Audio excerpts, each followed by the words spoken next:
ഇതാ വഴിയല്ലേ?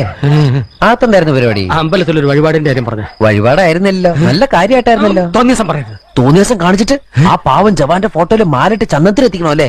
പുരുഷേട്ടനെങ്ങാനും അറിഞ്ഞാ പിള്ളച്ചന്റെ ഫോട്ടോയില് മാലിട്ട് ചന്ദനത്തിലെത്തിക്കേണ്ടി വരും. വെടിവെച്ച് ചതറിക്കും. നാട്ടുകാരെ വിളിച്ചു കൂട്ടിട്ട് മോൻ എന്ത് കിട്ടും? എനിക്കൊന്നും കിട്ടില്ല, പിള്ളേച്ചന് കിട്ടും. നല്ല അസല് പൊതുക്ക്, വലിയ നിലവിലുള്ള ആളല്ലേ, എല്ലാരും ഒന്ന് അറിയട്ടെ എന്ന്. നീ എന്റെ മാനം കളയരുത്. നിനക്ക് എന്ത് വേണേലും ഞാൻ തരാം. എന്ത് തരും? എന്ത് വേണം? അച്ഛന്റെ കയ്യിൽ നിന്ന് കള്ളക്കണക്ക് എഴുതി വാങ്ങിച്ച കുരുടിമുക്കിൽ 25 സെന്റ് സ്ഥലം. അയ്യോ മാധവ, അത് അയ്യാ മാധവ, അത് എഴുതി തരൊന്നും വേണ്ട.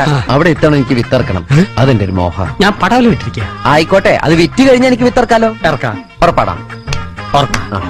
പോകാൻ വരട്ടെ. ഇതൊക്കെ മറക്കാതിരിക്കാൻ ഞാനൊന്നും കൂടെ തന്നാലോ? വേണ്ട, ആരും കാണൂല. വേണ്ടെന്നേ.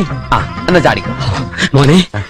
ഇന്ന് നീ അവിടെ കക്കാൻ കയറരുത്. ഇന്ന് അവിടുന്ന് എന്തെങ്കിലും പോയാൽ നാളെ എന്റെ തലയിലാവും. ഓ, എന്നാ മാറ്റാം.